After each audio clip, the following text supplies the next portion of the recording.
ایران کی دوسری اہم ترین شخصیت یعنی سابق صدر ابراہیم رئیسی کا ہیلی کاپٹر تقریباً 16 گھنٹے تک لاپتہ کیسے رہا، اور ایران کے سیکیورٹی ادارے 16 گھنٹے تک اس کا کوئی سراغ کیوں نہ لگا سکے کہ یہ ہیلی کاپٹر یا اس کا ملبہ کہاں موجود ہے۔ سابق صدر رئیسی کے ہیلی کاپٹر کو پیش آنے والے حادثے کے چند روز بعد بھی نہ صرف ان سوالات کا جواب واضح ہوا، بلکہ اس ضمن میں سامنے آنے والے تازہ بیانات اور تصاویر نے الجھنوں اور سوالات کو مزید بڑھا دیا۔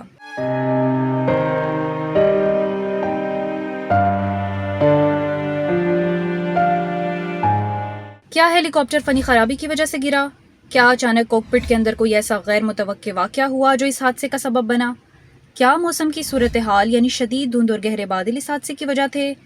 کیا یہ ہیلی کاپٹر فضا ہی میں تباہ ہو چکا تھا یا زمین پر ہارڈ لینڈنگ کے دوران اس کے بعد تباہ ہوا؟ کیا یہ کوئی سوچا سمجھا منصوبہ تھا؟ ہیلی کاپٹر کے لاپتہ ہونے اور اس کے ملبے کی نشاندہی ہونے کے دوران یعنی 16 گھنٹوں تک اس میں کیا ہوتا رہا؟ صدر رئیسی کے ہیلی کاپٹر واقعے کی پہلی رپورٹ میں ایران کے جنرل ہیڈ کوارٹر نے بلندی پر پہاڑ کے ساتھ ٹکراؤ کے نتیجے میں آگ لگنے کے علاوہ تمام دیگر امکانات کو رد کیا۔ اس رپورٹ میں اس بات پر زور دیا گیا کہ ہیلی کاپٹر مقررہ راستے پر محو پرواز تھا اور حادثے سے 1.5 منٹ پہلے تک یہ کانوائے میں موجود 2 دیگر ہیلی کاپٹرز کے ساتھ رابطے میں تھا۔ ہیلی کاپٹر کی باڈی پر گولیوں یا اس جیسی چیزوں کی کوئی نشانات نہیں دیکھے گئے۔ کنٹرول ٹاور کے ساتھ ہیلی کاپٹر کے ہونے والے رابطے میں بھی کسی مشتبہ گفتگو کی نشاندہی نہیں ہوئی۔ ایران کی جانب سے فراہم کردہ معلومات کے مطابق عام خیال یہی ہے کہ یہ ہیلی کاپٹر دوران پرواز ایک پہاڑ سے ٹکرا گیا، جس کے نتیجے میں صدر ابراہیم رئیسی اور ایرانی وزیر خارجہ سمیت تمام مسافر جاں بحق ہو گئے۔ پہلوی دور حکومت میں 20 سال تک ایرانی ہیلی کاپٹر کے پائلٹ رہنے والے مسعود صدیقین پوچھتے ہیں، اگر یہ تیز رفتاری سے پہاڑ کے اوپری حصے سے ٹکرایا تو یہ کم اونچائی پر پیچھے کیوں چلا گیا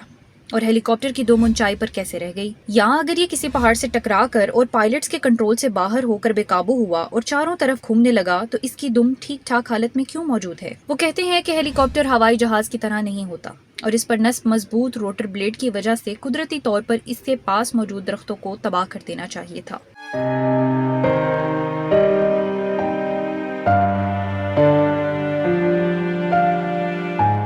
ایک اور تجزیے میں واشنگٹن انسٹی ٹیوٹ کے دفاع اور سلامتی کے ماہر فرزین ندیمی کا کہنا ہے، میرے خیال میں ہیلی کاپٹر براہ راست پہاڑ سے ٹکرا گیا، جبکہ پائلٹ کو یا تو معلوم نہیں تھا کہ وہ پہاڑ سے ٹکرا رہا ہے یا اس نے پہاڑ کو سامنے دیکھ کر ہیلی کاپٹر کو اوپر اٹھانے اور پہاڑ پر سے گزرنے کی کوشش کی، جس میں وہ کامیاب نہیں ہو سکا، یا پھر پائلٹ نے صورتحال دیکھتے ہوئے ہیلی کاپٹر کی نوک کو نیچے کی طرف رکھتے ہوئے پہاڑ سے ٹکرا دیا، جس کے نتیجے میں یہ تیزی سے نیچے کی طرف مڑ گیا اور اس کی باڈی پلٹ گئی، جس کے نتیجے میں ہیلی کاپٹر کی دم اوپر رہی اور پھر کیبن میں آگ لگ گئی۔ ان کا کہنا ہے کہ ایک عینی شاہد کا بیان اس بات کی تصدیق کرتا ہے کہ ہیلی کاپٹر پہاڑ سے ٹکرا کر نیچے گر گیا تھا۔ فرزین ندیمی اس عینی شاہد کے بیان کا حوالہ دے رہے تھے جو کہ ایک کان کن تھا اور اخبار میں اس کا بیان ہیلی کاپٹر حادثے کا ایک گواہ کے طور پر شائع کیا گیا۔ ایک اور امکان یہ ہے کہ جب ہیلی کاپٹر پہاڑ سے ٹکرایا تو اس کا انجن اور پنکھے بند ہو گئے، لیکن یہ واضح نہیں ہے کہ اگر ایسا ہوا تو اس کی وجہ کیا تھی۔ ایران کی مسلح افواج کے جنرل ہیڈ کوارٹر کی جانب سے جاری کردہ اعلامیے میں کہا گیا کہ ہیلی کاپٹر میں پہاڑ سے ٹکرانے کے بعد آگ لگ گئی تھی۔ ماضی میں اس نوعیت کے واقعات کی مثالیں موجود ہیں جب ہیلی کاپٹر کو پیش آنے والے حادثات کے بعد ہیلی کاپٹر کے کیبن میں آگ بھڑک اٹھی۔ ایرانی فوجی ہیلی کاپٹروں کے ساتھ سابق پائلٹ مسعود صدیقین کا کہنا ہے کہ اگر حادثے کے نتیجے میں لگنے والی آگ اتنی شدید تھی کہ کاکپٹ میں زیادہ تر مسافر اور خاص طور پر پائلٹ شدید جل گئے تو اس صورت میں جائے حادثہ سے سامنے آنے والی چند تصاویر میں چند اشیاء کو محفوظ حالت میں کیوں دیکھا جا سکتا ہے اور ہیلی کاپٹر کے چند دیگر حصے جلنے کے نتیجے میں سیاہ کیوں نہیں ہوئے؟ کیا اونچائی پر ہونے والا دھماکہ حادثے کا سبب ہو سکتا ہے؟ اس بات کا فی الحال کوئی ثبوت نہیں کہ ہیلی کاپٹر میں دوران پرواز کوئی دھماکہ ہوا، لیکن مسعود صدیقین کا کہنا ہے کہ کاکپٹ میں کنٹرولڈ یعنی کسی چھوٹے دھماکے کے امکان کو یکسر مسترد نہیں کیا جا سکتا، شاید ایک ایسا دھماکہ جس نے پائلٹ سے ہیلی کاپٹر کا کنٹرول چھین لیا ہو۔ صدیقین کا کہنا ہے کہ کاکپٹ کی مکمل تباہی اور باقی مسافروں سے زیادہ پائلٹوں کی لاشوں کا جلنا اور چند میٹر کی دوری سے ملنے والے ہیلی کاپٹر کی دم ہو سکتا ہے، اس سب کی وجہ کیبن میں کنٹرول شدہ دھماکہ ہو، لیکن یہ محض ایک اندازہ ہے اور اس کو ثابت کرنے کے لیے مزید شواہد درکار ہوں گے۔